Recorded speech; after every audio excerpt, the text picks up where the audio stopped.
sa ating lahat, Team EDSI. I hope nasa mabuti po kayong kalagayan. So, ito yung time, ng pangalawang Q&A ni Kalingap Prab, sa kanilang dalawa. No? So, nasabi doon sa questions kung may balak nga bang mag-vlog si Beyonce soon. Kapag tapos na yung bahay, stable na po siya sa financial, para sa ganun ay makatulong siya. Ika nga ni Beyonce, kapag may pera siya, tutulong naman daw po siya nung walang video. No? So, nakakahanga.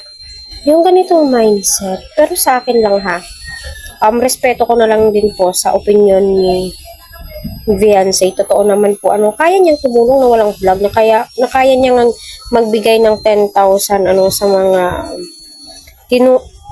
kapitbahay niya like si Angels at ng iba pa, na hindi po niya na i-vlog, no? Yung pera po niya na pang-allowance, pang-bili ng school supply ay ibinigay po niya, di ba?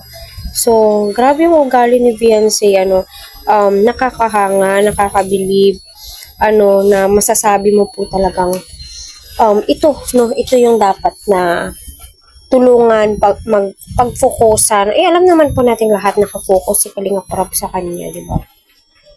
At sa totoo lang, napakaswerte po ni Beyonce sa lahat ng bagay in so many ways. Kasi tignan nyo naman po, masasabi mo na lahat ng gusto ni Beyonce kung totoosin kayang-kaya po niyang bumili. Pero inuuna niya syempre yung pangangailangan ng kanyang mama, especially ng kanyang mga kapatid, kasi nga may nag-aaral pa. So, para sa akin, malaking tulong din po soon kung maiisipan ni Beyonce na mag-vlog. Pwede, marami pa rin po yung susuporta sa kanya. Pero, aside ngayon, ay wala pa po sa vocabulary ni Beyonce na mag-vlog.